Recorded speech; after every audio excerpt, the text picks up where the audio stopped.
Oh, let us say good day to you. Everyone, how are you all?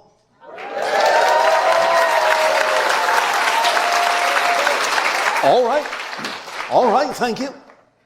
Let us begin this transmission with the title that we have chosen, called The Future of the Past. Let us begin by allowing us to read you a newspaper headline.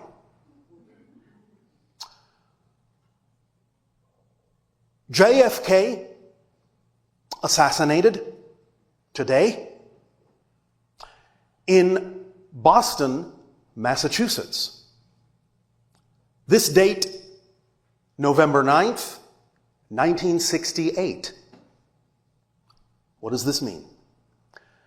This is a parallel reality, different from the one you now consider to be your history. And of course, there are many other versions of this scenario.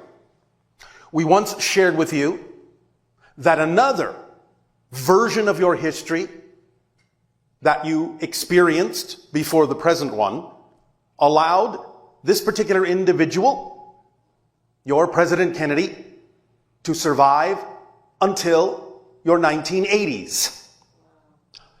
But the one that we have mentioned today, November 9th, 1968, has a particular meaning to the history that you believe you remember.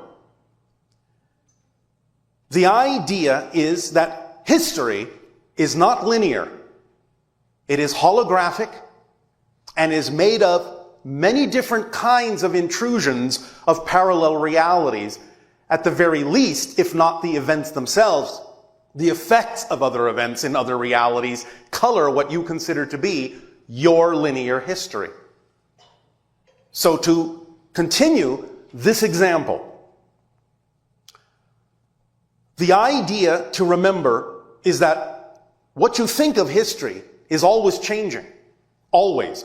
When you as a collective group decide to shift to a particular parallel reality path, remember that as you become a new society, as you become new people, you also create a new history to go along with that, to make sense out of the choice that you made in the present. Because the past is created from the present, not the other way around. So you have had many histories that you are now unaware of, because every time you change, you wipe the slate and create a new history that appears to be the only history you've ever had. So, several years ago, you actually had a different history than what you remember now. But you don't know that. But because we can see the bigger picture and all the lines of intersecting energies between different parallel realities, we can see the path that you've taken. In this particular case, let's say one of the original history choices you made was that your President Kennedy was in fact assassinated in 1968. The reason for this is because near the end of his second term, he was about to reveal the existence of extraterrestrials. The idea is that it actually was revealed. And in that particular parallel history caused so much chaos and so much collapse in your society that he was labeled as the cause of it. And someone assassinated him for that reason. Now, because of the societal collapse in that particular history that went along with the revelation of our existence, you decided to shift as a society and take another path. And to prevent it from happening, you chose a history where he died in 1963. And therefore never had a chance to reveal what he had planned to reveal. However, to illustrate the point that your history isn't linear, that it is affected by ripples from other parallel realities all the time. Because the original assassination occurred in 1968, based on the idea of the collapse of society, it created a very strong eddy, a very strong current in the fabric of space-time. So even when you shifted your collective consciousness to the idea of a history in which he died in 1963, effects from the original 1968 still existed and still impacted the new history, which is why Robert Kennedy and Martin Luther King were assassinated in 1968. So if you begin to understand how this actually works, you can see that what you consider to be a linear history back in time is actually composed of many different parallel reality ripples and effects that all come together and change every single time that you change your idea of what your present is. That then changes what your idea of your history ought to be in order for that history to have brought you to the new present that you're at, because you still have to do it in a linear way to play the physical reality game. But in understanding this holographic nature of history, you can never really look at the idea of history in a linear way again. You will understand that it is a composite of many different overlapping realities, and it is constantly dynamically changing every time you make any change whatsoever. Not just the societal level, but your own personal histories as well. Because as you become a new person, every time you redefine yourself, you create a new history for yourself. Now, if it seems to be the same, again, this is because you have wiped the memory of the old history, and the new history must appear to be the only history that's ever been there in order for it to make sense for the person you've defined yourself to be in present. Now, this doesn't mean that you don't sometimes choose to recreate similar events over and over and over again every time you define yourself and create a similar history to some degree. This does happen because most of you have an agreement not to necessarily go too far in breaking the continuity of your mass consensus reality about what your history ought to be based on who you consider yourselves to be or define yourselves to be in the present. Nevertheless, this points out that you always, every single moment, have a choice to change your past as you change your present. And to understand that the more you wrap your mind around this, the more you allow yourself to understand how this works and how it's structured more holographically, you have more opportunity to, within relevant parameters for your life, break that continuity more and more and more. And the breaking of that continuity will create more, shall we say, fluidity and flexibility within how you experience space and time, which means you will experience an increase in synchronicity, which is physical reality's linear space-time way of showing you that all things exist at once, that they're all interconnected. You will increase your experiences of things like déjà vu, which is experiencing the idea of the forward arrow of time and the backward arrow of time simultaneously. Because you have the feeling in déjà vu that you know what's about to happen because it feels like it's already happened before. So you're getting both arrows of time simultaneously by expanding your consciousness to incorporate that idea. You will increase many other kinds of experiences in physical reality. But what it will mostly allow you to do when you really understand this concept is truly be more lucid in the physical reality dream and truly be more conscious about the kinds of choices you are making, the kinds of ways in which you define yourself and what's true for you, and exactly what that does to the entire linear space-time reality when you do that. And it will give you more understanding of how you are creating your reality experience, because physical reality is just a projection. It's just a dream. And it's all about becoming more and more lucid in the physical dream and waking up in that lucidity. And then knowing more and more, and again, whatever way is relevant for you, that you can bend the idea of space and time because you're actually doing it all the time anyway. It's just that you're becoming more conscious of the mechanism that you're using. That's what's going on in this transformational age. You're becoming more conscious of what you're already doing. It's no longer being seen in an illusionary way as if it were real. You're beginning to break through the veil and see it for the illusion that it is. Now, this won't completely go away while you still choose to be physical, but it will give you a lot more flexibility in how you experience your physical reality. It will still always be relevant. Whatever comes up will always be relevant for the life path you chose, for the theme you chose to explore. It won't go beyond that relevance. But there are different degrees of relevance for many different people on your planet. So many of you will start to experience more magical experiences in physical reality. You will see that it is more flexible, more synchronous, and always has been. It's just, again, that you're becoming more and more aware of it. So the idea is that in the future, your history will really start to more consciously match what you define yourself to be in the present. So the future of history, the future of the past, is very open, very flexible, and you're beginning to understand that the past is just as indeterminate as the future is. That the probabilities of what might become your future also are the probabilities of what might become your past. Because these are both projections from the only place you actually exist, the present. That's all there is. There is only here, there is only now. So everything that is happening, everything that you think will happen, everything you think has happened, is just another projection, another reflection, another perspective of the now. And that's why when you change the now, everything else has to change, both the future and the past, because they're just reflections of what you're defining yourself to be now, and are as ephemeral as a reflection in a mirror. They do not have real solidity. You play the game that they do, and that's fine. But now is the time to allow yourself some leeway, some permission to break that continuity to the degree that truly serves you to experience yourself as the creator of your reality experience.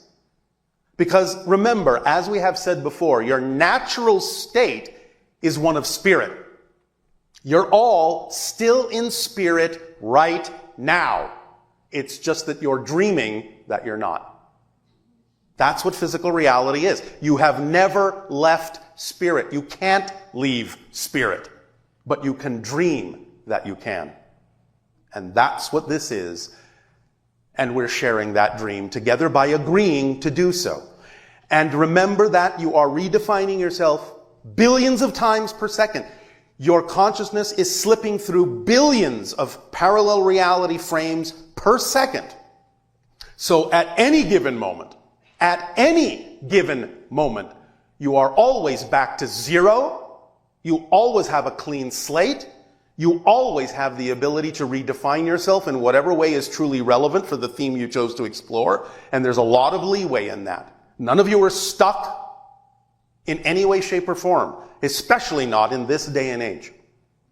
This is all about understanding consciousness, that you are an expression of consciousness, and that time and space are your illusions to play with, are your projections, are your tools to discover yourself from a new perspective, a new point of view. Because if you don't forget who you are, you can't remember who you are from another point of view. That's why you have this physical dream. To discover a new idea of yourself, a new perspective of yourself, a new relationship to all that is of yourself as an aspect of all that is. Does this make some sense to you? Yes. All right. So, we share that idea with you, that history is always changing, never static, exactly to the same degree that you believe your future probabilities change. But you, here, squarely in the middle, in the now, in the present, the fundamental you never changes. The structure of your consciousness never changes. The expression of it does, the form of it does, but the basic fundamental you will always be you. It will always be your perspective from which you are having any experience of a future or a past.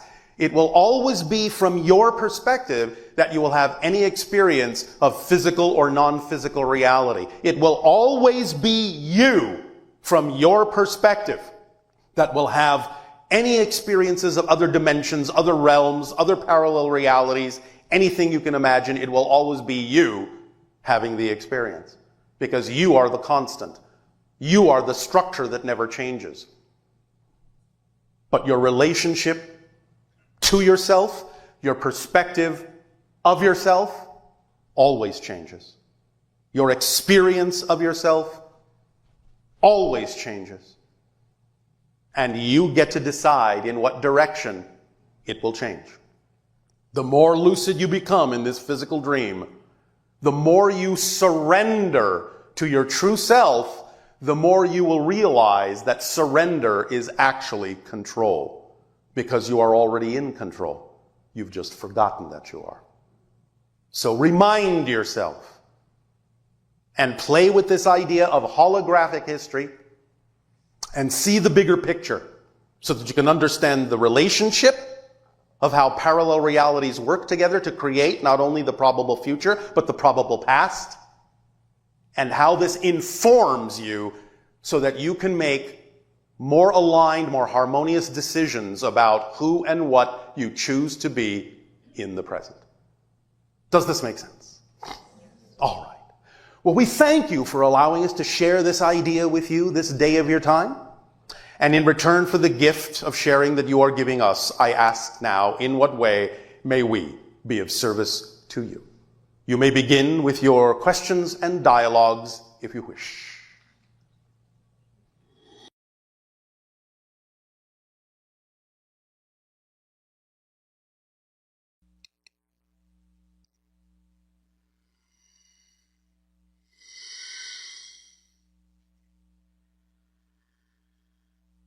And it'll say good day to you this day of your time. How are you all? All right, thank you. Thank you once again for the co-creation of this interaction with each and every one of you and all of you together. For to us, it is a gift to be allowed to experience in you that many more facets of the multidimensional crystal of creation. We would like to begin this transmission with the idea of the hour of power meditation. Not that we will do that meditation right now, but we will describe to you how you can do it in your own space, in your own time. This is specifically designed as a permission slip that connects, for the most part, to the collective consciousness, so it can be a powerful permission slip for most of you. Each and every one of you, however, may, through your own communication with your higher mind and your own imagination, alter it slightly in ways that might fit you best, and that is perfectly fine if you do that. But we will go through the general idea for you to keep with you, for you to use, so that you can create a state of being of inner peace through the rapids of the upcoming changes and the shaking and the breaking and the revealing of secrets and things that were hidden, and the beginning of the dismantling of one system and the introduction of another in your society. For your 2019, as you sometimes put it, will be a little bit of a bumpy ride. And in then using permission slips like this to establish a sense of inner peace and allow you to feel more strongly connected to your indestructible core of your nature, of your being.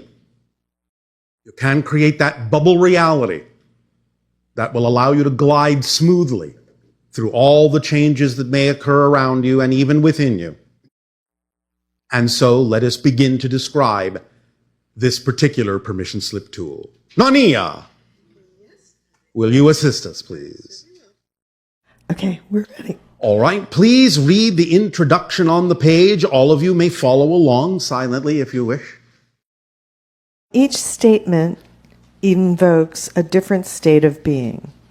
Focus on each statement for 5 minutes, Then shift to the next statement. You can repeat each statement for the entire 5 minutes, only once or any number in between. You can say them out loud or to yourself inwardly if you wish. Your eyes can be open, looking at a clock, or closed. It's up to you. It's your permission slip. Let your imagination guide you. Yes. Allow yourselves the opportunity to create this in your own way, in the way that works best for each and every one of you. And while each and every statement invokes a particular and very specific frequency and state of being, all of them together will combine to create a master frequency, that bubble reality in your energy field that will allow you to develop, the more you do it, this sense, this innate sense of inner peace, and allow it to become not your second nature, but your first nature, knowing yourself more clearly. Please read the first statement. For the first 5 minutes, simply prepare yourself to begin. Become calm, quiet, and relaxed. Let go of the day's concerns. Breathe easily and deeply. Spend that 5 minutes in preparation. You may be lying down, you may be sitting, you may be standing, again, whatever works for you. But it is simply a moment to let go of the concerns of the day and to truly devote your focus to the idea of these frequencies. For this is a communication, not just from your physical mind, but from your higher mind as well. So another thing that will be happening during this permission slip meditation, as you read these things and as you say them to yourself, will be that you will be strengthening the conduit, the connection of communication from your higher mind to your physical mind as well, and training your physical mind to be a better receiver from the higher mind and all the information that the higher mind sends you to guide you into the true being that you are. So after you have given yourself an opportunity for that first 5 minutes to prepare, to relax, to let go, read the next statement. Repeat. I am who I am for a reason. You are unique. If you exist, then all that is needs you to exist, for without you, it would not be all that is. So allow the first statement to be an honoring of your existence, your uniqueness. You are who you are for a reason.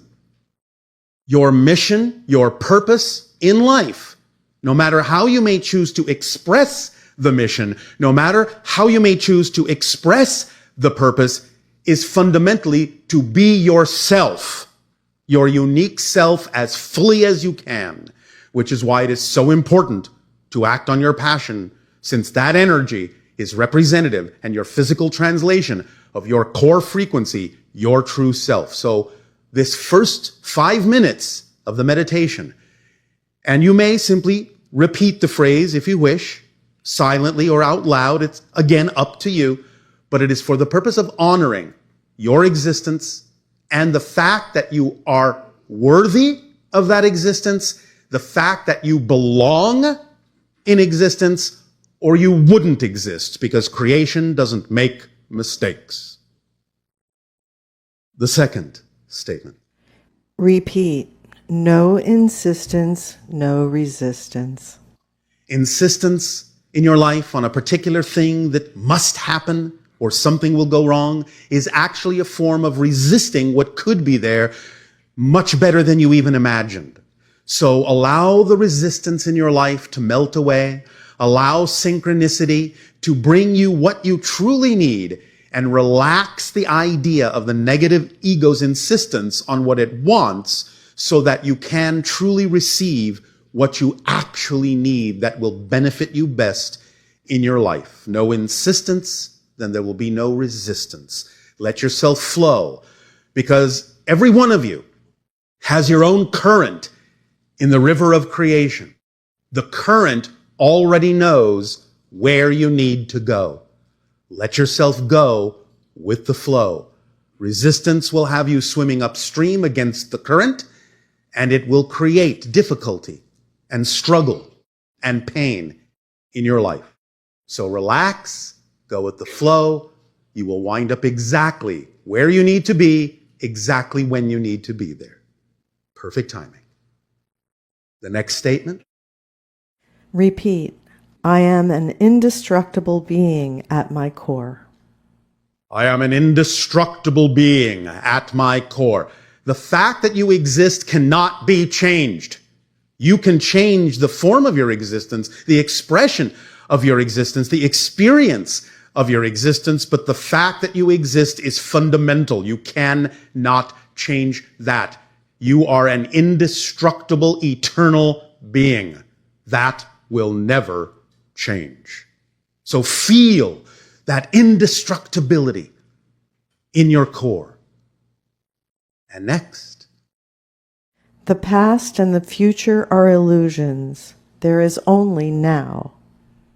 Now is all there is. When someone asks you for the time, you don't say, it is then. You don't say, it is when. You don't say, it is will be. You say, it is now. For that is all that exists. And everything that exists, exists now. You have created the illusion of time to help you experience process in a certain way, and that is all well and good and is very creative. But the idea is that the so-called past and the so-called future are simply alternate nows existing simultaneously with whatever now you believe you are experiencing at this moment.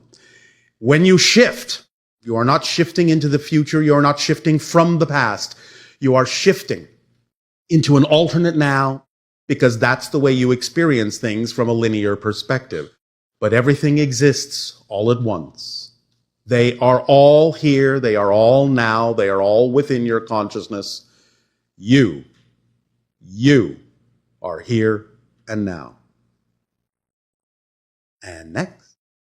Everything happens in perfect timing. I will miss nothing. Everything that needs to happen in your life, if you focus on what you need, will come to you exactly when you need it. It is not possible for you to miss any agreements, any appointments that you have made that are relevant for you to experience in your life, with one exception. Focusing and worrying that you will miss the appointment, worrying that you will miss the agreement, will allow you to miss it. But if you do not worry that you will miss something important, something relevant for you, you will not miss a thing. Nothing will be left out, for this is the nature and the definition of acting on your passion. It contains everything that's relevant for you, specifically for you in your life. That's why it's your passion, designed to harmonize with your frequency, and it automatically contains everything you need, and it will unfold, if you allow it to, in perfect timing. Nothing will be left out that is important for you to experience in your life. If it's not there, you don't need it. Let it go. Next. My life is my own. No one can live it for me. We understand on your planet many times you will be quite bombarded by people telling you what you should and should not do, who you should and should not be. And it doesn't mean that you cannot take advice, and it doesn't mean that you cannot follow guidance, for sometimes guidance is wisely given. But when it comes right down to it, you are the only one that can decide what is really true for you. If you explore yourself with honesty and clarity, you will know the difference between what really is your excitement and what really is your fear-based anxiety. You will know what direction is really true for you. And by choosing the thing that is really you, that is actually the best way to honor everyone else including your parents, even if they don't necessarily believe that your choices are of great benefit to you. If you have explored and done your due diligence within yourself to know as best as you can at any given moment who you truly know yourself to be, which doesn't mean you won't change, which doesn't mean you won't know more later, which doesn't mean you won't get better. Of course you will. But at every given moment, you are a perfect representation of who you are at this moment. And in the next moment, even though you may change and learn more and do things differently, you will then simply be a different perfect, not more perfect, a different perfect. So no one can really live your life. No one can really know what's best for you. Again, advice can be taken, can be listened to. You can assess it as to whether it's true for you or not. But ultimately, you have to decide who you are, who you prefer to be, and what the path of least resistance is for you. No one can tell you that. You have to tell it to yourself. And next. I am unconditionally supported by creation. Unconditionally. If you need to, look the word up. It means with no condition. Unconditionally loved. Unconditionally supported. So unconditionally loved, so unconditionally supported that you are even allowed to believe you are not loved and not supported. That's how supported and loved you are. You're allowed to believe anything, even the things that are not really so. That is proof that you are unconditionally supported. Because if you weren't, there would be conditions and you wouldn't be able to believe those things. You would be forced to believe something. But you are free to choose anything that you wish to believe. That's how supported you are. And next. I am an expression of nature. You do not live in nature. You do not live with nature. You are nature. You are an extension of that which is natural. There really isn't anything that is supernatural or paranormal or metaphysical. It's all natural. It's all normal. It all has representation in your physical reality in some way, shape, or form. We understand there are higher energies that are non-physical that you can tap into, but that doesn't make them supernatural. It simply makes them another form of nature. You are an expression of nature in all the things you do.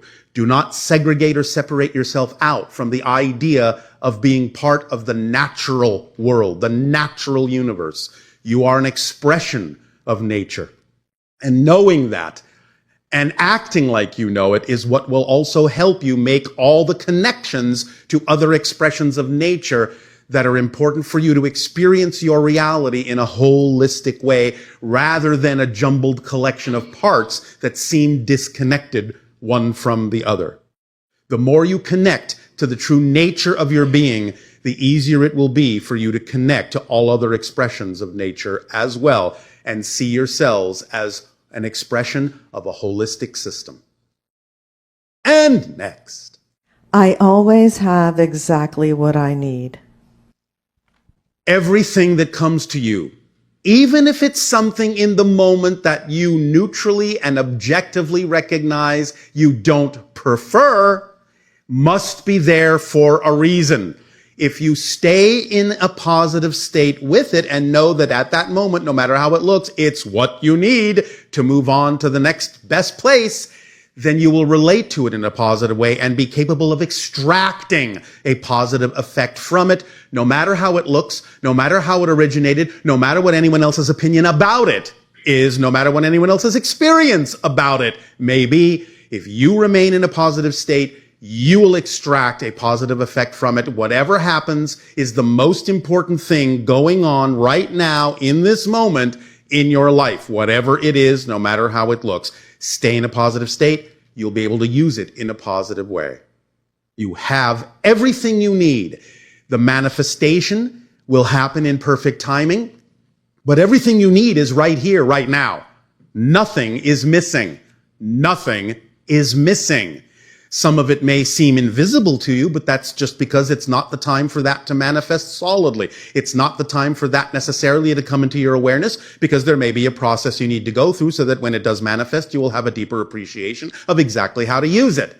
But everything you need is right here, right now, already. You are missing nothing. And next. I give and receive joy, love, and compassion.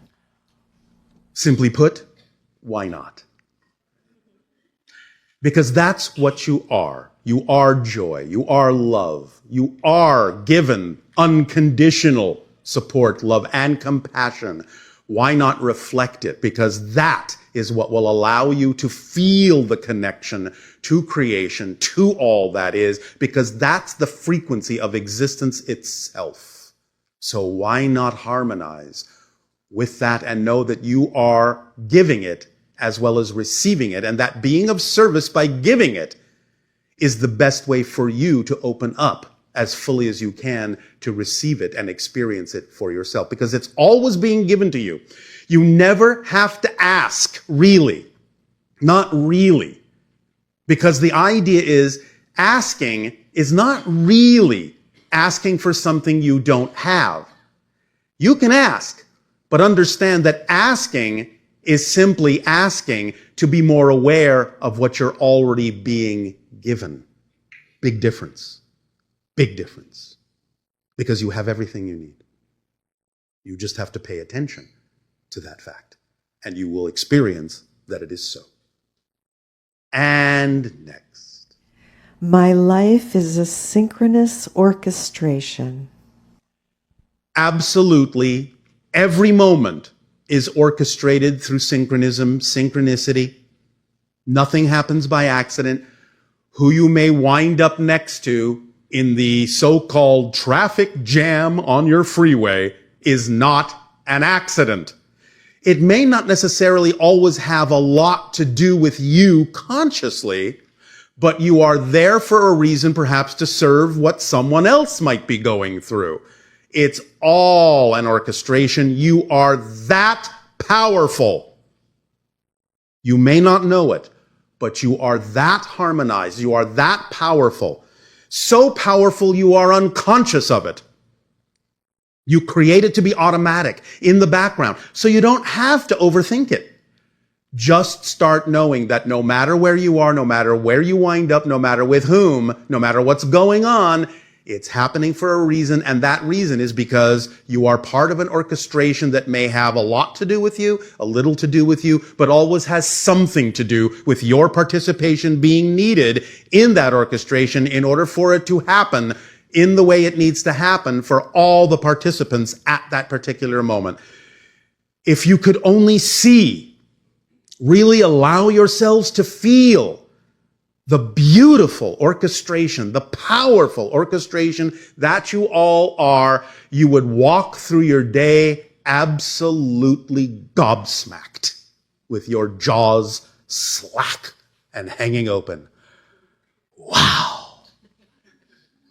Look at the synchronism in that. And the more you focus on the idea that everything is synchronism, the more synchronism you will experience, the more you will actually be able to experience the orchestration. And pretty soon it will be like walking through a magical dream. Everything falling into place. You will see reality for what it is, a projection of your consciousness, a play on a stage, a beautiful, fantastic, complex play. It's amazing. Bashar. I'm interested in the technology Ra mentioned in the raw material, known as a prana vacuum. How can we create a prana vacuum using today's technology? The so-called prana vacuum is the same thing as the idea of what you might call the quantum vacuum, is the same thing as the zero-point energy concept that many people are talking about on your planet. It exists all around you. The technology exists that you can use to tap into it in certain ways. Many of the kinds of things that people have invented that say it's tapping into the 0 point energy are not exactly doing so. But the idea is growing in the consciousness, the collective consciousness of your planet, until such time as that awareness evolves into technology that will truly tap into that prana field, the quantum field, the void, and whatever else you may wish to call it. It will allow you unlimited energy, unlimited flow, an inexhaustible supply of energy that can be utilized in a variety of ways once you truly tap into that technology. It has to do with creating devices of proper resonance, proper frequencies, capacitors that vibrate at certain resonant frequencies that deliver and transform energy in a certain way, step it down in a way that you can use with your technology. We have talked a little bit about this as a space-time antenna concept. 3 nested spheres separated by phi ratio diameters, penetrated by antennae that are insulated from a Merkaba, a double interpenetrated tetrahedron in the center of the 3 spheres that resonates at certain frequencies and can be activated by the introduction of energy into it, and it will output energy of a higher caliber, a higher level, and a higher frequency, tapping into the quantum field in certain ways. But many people on your planet, a few of them, are beginning to experiment with this, and we cannot deliver more information about this device until they have already achieved what it is we have already delivered. End of discussion. Hello, Bashar. Good day. Thank you for having this conversation with each other in this way. It is our passion and our pleasure to do so. What would you like to discuss? Talking about the hybrid children, you've mentioned in the past that contact between hybrid children and their mothers will expand over time. Yes.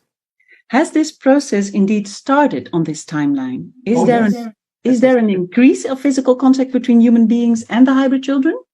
Yes, but in an altered reality, not necessarily physically on your planet so much, but in a slightly altered version of physical reality, and in dream time, these encounters have increased.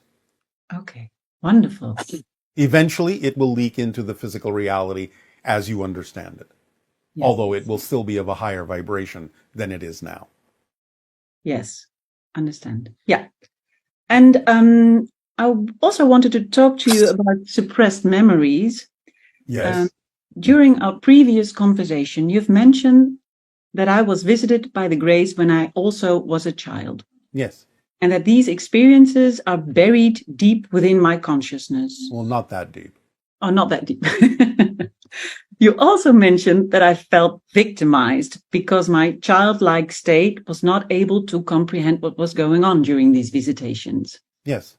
Okay. And is it correct to say that from the point of view as a human being child, that these visitations and the removal of genetic material was somehow experienced as a trauma on a psychological level? Yes, but only because of the way you were raised as a human. Not because it's innate to the being a child, not because it's innate to being a human child, just because of the way your planet views these kinds of things, and because it is short-sighted in its compartmentalization of awareness.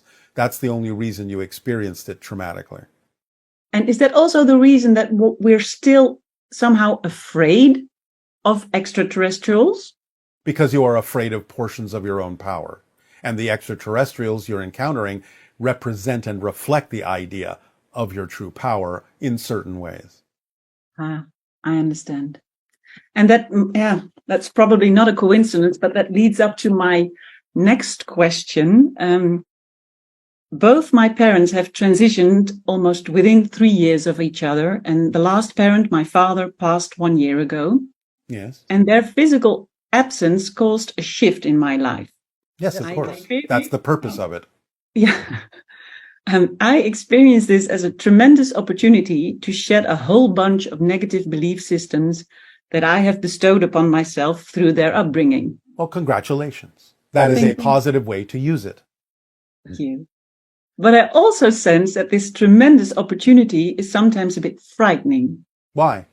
As if this whole new space that has opened up is sometimes too big to handle. Impossible. Otherwise, you wouldn't experience it. You only grow into the space you're ready for. So no matter how it looks, you're making a comparison, still using some of the outdated beliefs to view it, instead of letting go of those outdated beliefs and understanding you cannot experience more than you're ready for anyway. You can expand into it. That's why it looks that big, because that's how big you actually are when you let go of the limiting beliefs. I understand what you're saying. All I right. understand what you're saying. And I also am aware of the physical impact of this awareness. Yes. For instance, when my body is sleeping, Yes. it seems to respond to this awareness with an actual physical shock during the night that Yes. eventually wakes me up. Yes, it can. Because again, your body's not used to that vibration or frequency of energy, but it can get used to it over time. And how can we do that? Can you say something about how to integrate this new space and the awareness of new space and the physical response to this? Is it just going with the flow, letting it happen? That's one way, practice in a sense, having it happen over and over again, you'll get used to it. That's one way. But one way to accelerate that is to understand or have a perspective where physical reality isn't really separate from spirit reality. It's really not so different. It's just that you've defined it as very different. You've placed certain definitions on physical reality that makes it seem so unlike spirit reality, when in fact it's a natural extension of it. Okay, and the physical body that reacts, how can we smoothen that out? Well, this is what I'm telling you. Stop making such a separation in your belief system between the idea of your physical body and your spirit. Your physical body is your spirit in physical terms. Mm-hmm. It's the same kind of idea, if you wish, a crude analogy of saying, ice is still water. It's just frozen. Mm-hmm. But it's the same thing. It's the same substance, essentially. And so is steam. So if you start looking at your body as if it's simply, euphemistically, a frozen version of your spirit, or at least a portion of your spirit, you can start to allow the physical reality to sort of melt a little bit more, allow it to become a little bit more fluid, a little bit more liquid, and not be so different from the liquid version or the steam version. So you have to start really looking at physical reality as if it's just another state of being of spirit and not really separate. It's the idea of separation that's tripping you up. Yeah, I understand. And you also said something about that the human beings on Earth will become more and more human over time. Yes, you're actually not fully human yet. Yeah, and I was wondering what you meant by that. What does it mean to be human as opposed to not being fully human? Being fully human means that you understand that everything is made of unconditional love. You understand that everything is connected, everything is a reflection of everything else, and you act accordingly. Mm-hmm. Yes. Being fully human is what you ascribe to beings like Christ, Buddha, Krishna, so on and so forth. Mm-hmm. It's the idea of the behavior that reflects the godhood within you. Yes. Yeah.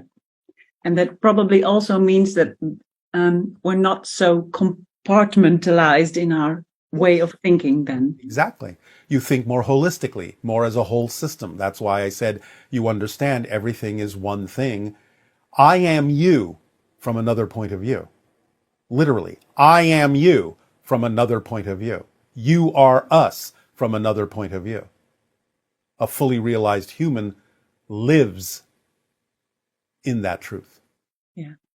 Thank you so much, Bashar. You are so welcome. Aveo. Aveo. Greetings, Bashar. I have a question for you. What is the template level of our space-time reality? You've mentioned that there is a template level and that we are each exploring themes from this template level, that there is a specific template for our lives.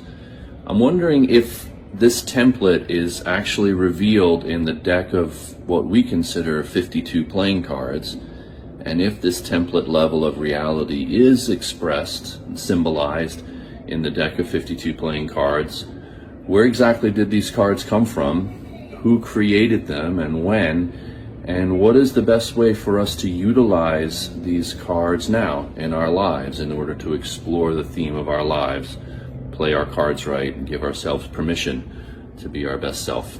Thanks, Bashar. All 52 are symbolic of the template level because it can be mixed and matched in any number of ways. It's not any one card, it's all of them that represents and symbolizes the template level, which is created by the choices you make in spirit to have a physical experience. So, as above, so below. You use the energy of the consciousness field to arrange certain kinds of blueprints that will manifest physiologically as the theme you will explore in physical reality. And the idea of any kind of permission slip, like a normal deck of cards or tarot cards or any kind of divination system, represents to some degree the idea of the template level. Now, you have some freedom in that with your free will as to how you experience the template you laid out for yourself, and sometimes some things can be altered or shifted. But in general, the choices made by you as a spirit will be played out as the cards you are dealt. But you can shift them around a little bit here and there with your free will, but you will play that game. That's what you decided as a spirit. So that's how the cards represent the idea of the template level in energy that then becomes crystallized down in frequency, down into what you experience as the physical card game that you are playing. Playing the right cards, as you say, is easy when you simply follow the formula. That's the secret to playing your best hand. Hey, how are you, Bashar? Perfect, and you? Yeah, I'm fine. Let's see. My questions are feelings or thoughts the higher priority for manifesting our reality? Because it seems like unresolved feelings manifest over our thoughts. So how are they linked? And this is how it works. First, you begin with beliefs and definitions. What you believe to be true is reinforced by the idea of feeling that it is true, thinking that it is true, and behaving as if it is true.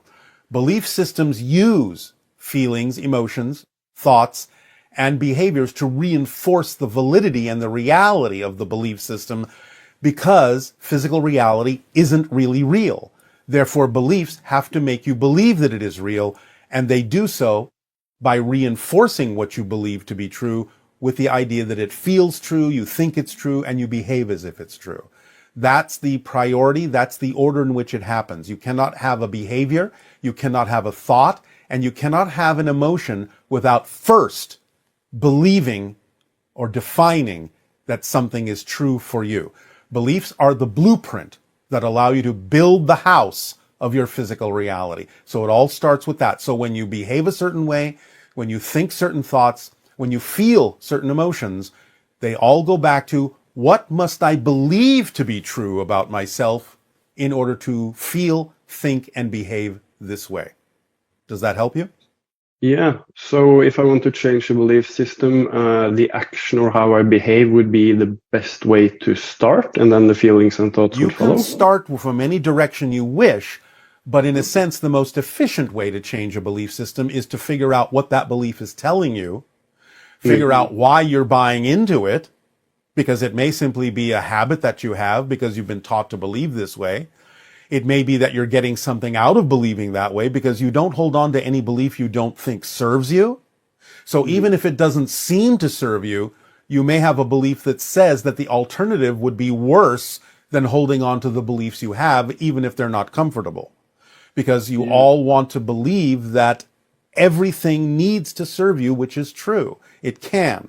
But sometimes you have beliefs And you hold on to them even if you know they're not the best beliefs to hold on to, because you have a belief that the alternative would be worse.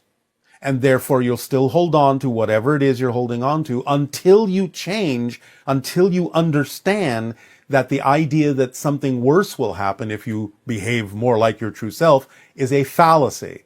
So you have to examine why the belief is there to begin with, allow yourself to understand why you're buying into it, and be honest in your self-investigation of what you believe will happen if you actually go in a direction you say you would prefer to.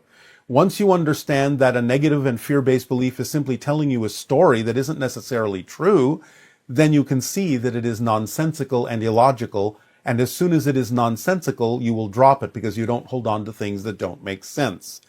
If you do hold on to things that don't make sense, it's because you have a belief that says it makes more sense than the alternative. This is what we call the motivational mechanism in your psychology as humans. You always, without fail, move in the direction of what you believe serves you. You always, without fail, move away from what you believe does not serve you. So if you see yourself choosing things that you know intellectually don't serve you, it can only mean you've defined it and attached a belief to it that says it's better than the alternative. It serves you better than the alternative. Find out why you believe that, and when you expose the belief and the story it's telling you, you will see that it makes no sense, and it will be dropped. It will be gone. Okay, thank you. Yes. Let's see. The next question is from the soul's perspective. Is the physical body like a radio-controlled car where you the soul puts input to make it go left and right, and then there's always input, also input from the environment? So it's like to some degree, you can use whatever analogy you wish, but the idea really is that the physical world and the physical body is a projection of the soul's consciousness. It's like putting on a diving suit. More than the idea of a remote control car, it's like putting on a diving suit or a diving mask and going diving under the ocean. The mask helps you see underneath the ocean clearly. It's not designed to tell you what to do. It's designed to tell you what you're experiencing more clearly. When you leave the physical reality, it's like taking off the diving mask and going back to the surface. So even though you have free will as a physical being, the soul determines what the general trajectory is from its own free will, and that may be what the physical mind thinks of as destiny. In other words, you are the person you are. You will do everything as the person you are. You cannot actually fundamentally change the person that you are, although the personality can shift to a great degree, but it's still happening to you as you think of yourself as a separate autonomous being. So you have the free will to experience the destiny of the soul in any way, shape, or form that the physical mind chooses to, positive, negative, happy, sad, whatever, fast, slow, up, down, but you will walk that path because it was determined by your free will as a soul. Is this helping? Yeah, the diving suit was a much better metaphor than the radio-controlled car. All right. Thank you. 2 more questions, really fast. Yes. When a soul wants to have an experience here on Earth, and many souls wants to have an experience here on Earth, who gets priority? There is no need for priority because there are a multitude of infinite parallel realities that can have a similar experience. Okay, and then the last question. On your planet, do you fart and do you laugh at your own farts like humans do? We laugh, but we don't eat, so we don't fart. Okay. Yeah, I think that was all. Thank you very much. Right. Thank you, Aveo. Aveo. Good day, Bashar. I would like to know about the Bosnian pyramids, the ones located in Visoko, and like who built them and for what purpose, and anything you can tell me about the pyramids in Visoko in Bosnia? Thank you. Pyramids around your planet at a certain time were all built relatively close to one another in time, around your 10,500 years ago.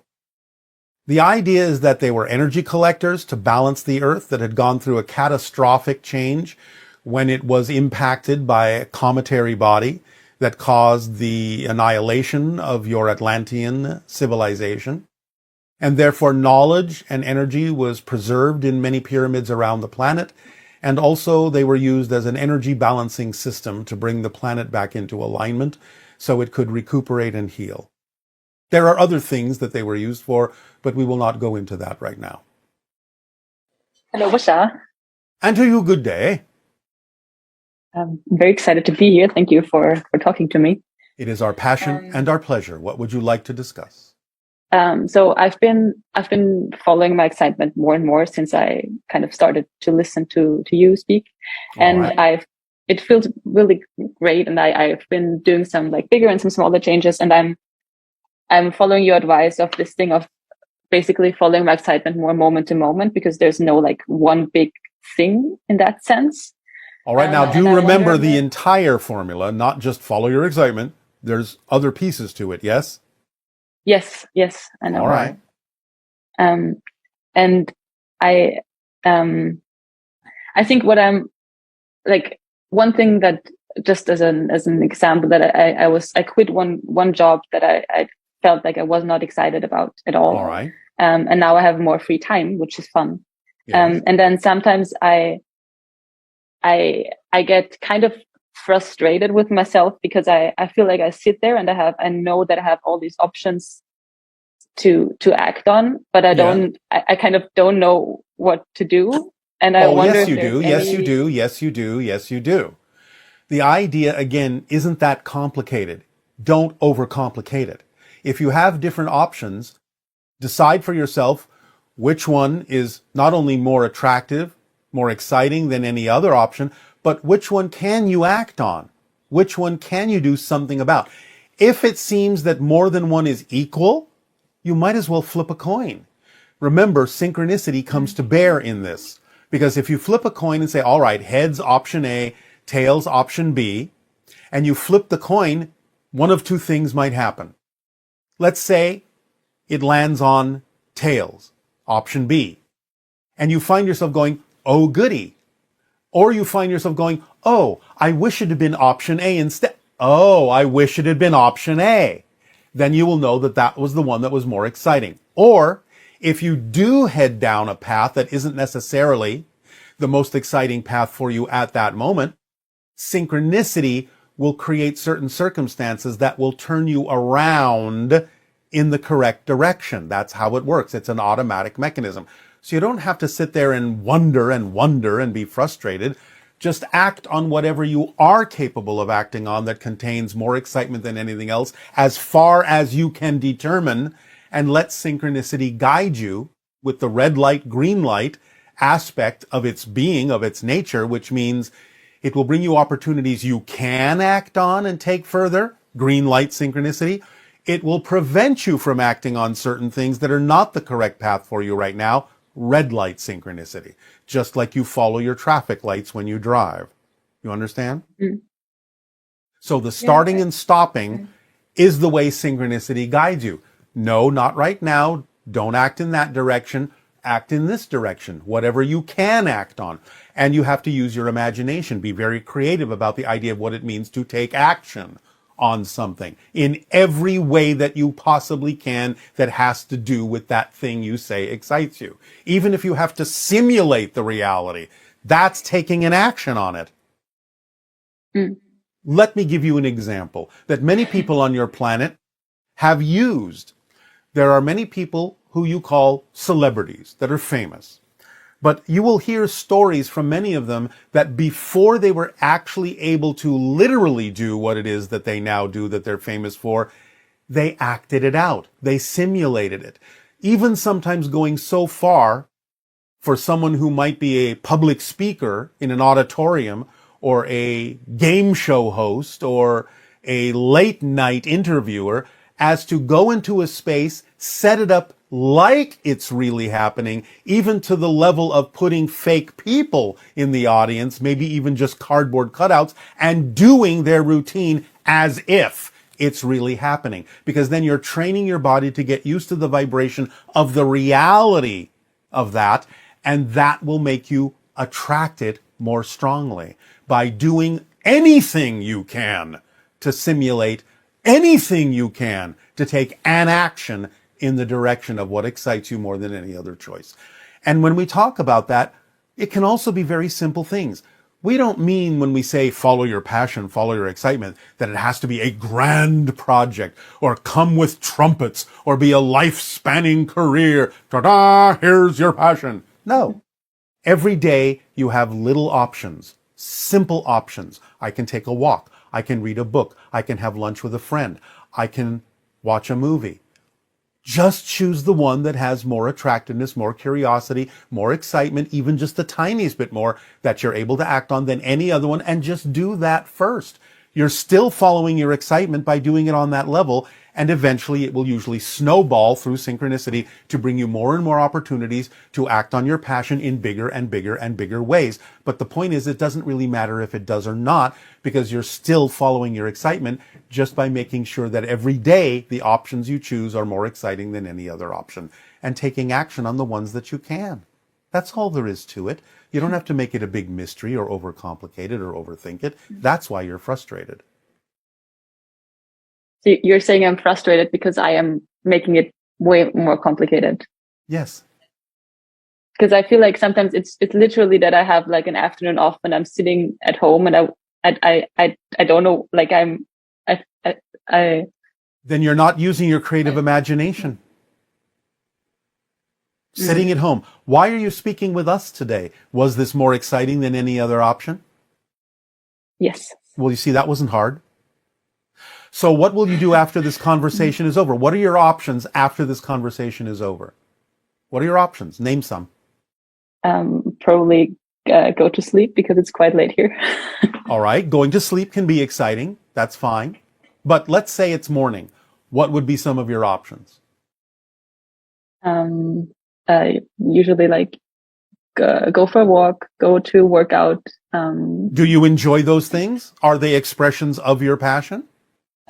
Yes, they are. Are you sure? Because you kind of hesitated. No, I'm sure. All right. Because remember, sometimes you may be sort of doing what excites you, but you may not be doing it in the most exciting way. Because the idea of following your passion requires every component of it to also be the most exciting way. So you can do a thing, but where you're doing it, how you're doing it, when you're doing it, with whom you're doing it, all have to be of that vibration, or you're not really following your passion. So you get to decide the way in which you're actually acting on your excitement. And isn't that an exciting thought? It is actually. All right.